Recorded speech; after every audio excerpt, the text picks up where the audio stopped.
वेंगुर्ला तालुक्याला आज सकाळी मुसळधार पावसाने झोडपून काढलं। यावेळी ठिकठिकाणी पाणी पातळीत मोठ्या प्रमाणात वाढ पाहायला मिळाली। तसंच काही छोट्या मोठ्या पुलांवरून पाणी गेल्याने वाहतुकीला अडथळा झाला होता। सावंतवाडी तुळस मार्ग वेंगुर्ला या मुख्य मार्गावरील होडावडा व तळवड्याला जोडणाऱ्या नदीवरील पुलावरती पाणी आल्याने दुपारपर्यंत वाहतूक ठप्प होती।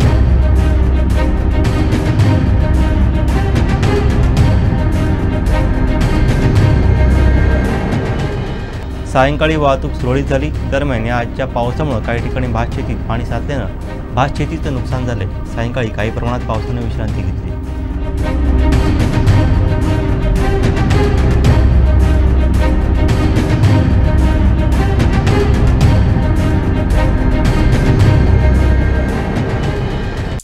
आमचे दिवसभरातले सर्व अपडेट्स, ताज्या घडामोडी आणि थेट लाईव्ह पाहण्यासाठी सबस्क्राइब करा, लाईक करा कोकणचं नंबर 1 महा चॅनल कोकण 7 लाईव्हचं YouTube चॅनल।